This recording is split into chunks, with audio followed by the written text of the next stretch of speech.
আপনাদের হয়তো মনে আছে যে এই বছরেরই গত 8ই জানুয়ারি একেবারে ভোটের মুখে আইপ্যাকের কর্ণধার প্রতীক জৈনের বাড়ি এবং অফিসে তল্লাশি চালানো হয় কয়লা পাচার মামলায়। আর সেই সময় প্রাক্তন মুখ্যমন্ত্রী মমতা বন্দ্যোপাধ্যায়কে দেখা যায় একেবারে হাতে ফাইল নিয়ে তিনি বেরিয়ে আসছেন। আর সেই মামলাতেই এবার নাটকীয় মোড়। আগে সিবিআই তদন্তে বিরোধিতা করা হলেও এবার প্রাক্তন মুখ্যমন্ত্রী মমতা বন্দ্যোপাধ্যায়ের আইনজীবী জানিয়ে দিলেন এখন সিবিআই তদন্তে আপত্তি নেই মমতা বন্দ্যোপাধ্যায়। রাজ্যের সরকার পাল্টেছে, এখন সিবিআই তদন্তের নির্দেশ দেওয়া যেতেই পারে। ইডির আর্জি মেনে সিবিআই তদন্তের নির্দেশ দেওয়া যেতে পারে, সুপ্রিম কোর্টে সওয়াল মমতা বন্দ্যোপাধ্যায়ের আইনজীবী মেনকা গুরুস্বামীর। সেদিন মমতা বন্দ্যোপাধ্যায় বেরিয়ে ঠিক কি বলেছিলেন শুনুন। So my hard disk, phone, hard disk, all they are collecting, and they have already attacked my IT office also. In fact, sector 5, I am going there also.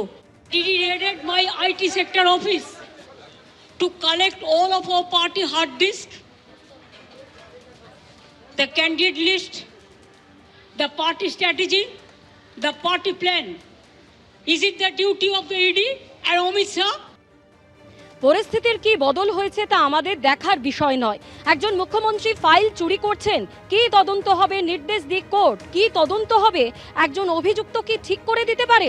Mamata বন্দ্যোপাধ্যায়ের সওয়ালের বিরোধিতা সলিসিটর জেনারেলের।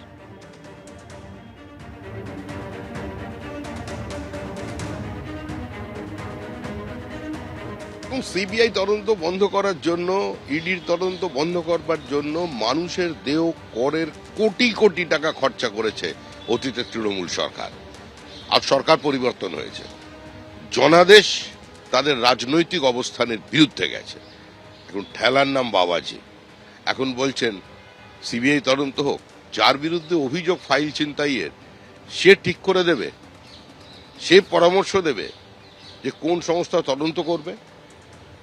সিদ্ধান্ত নেবে কোর্ট, নির্দেশ দেবে কোর্ট। একটু অপেক্ষা করুন।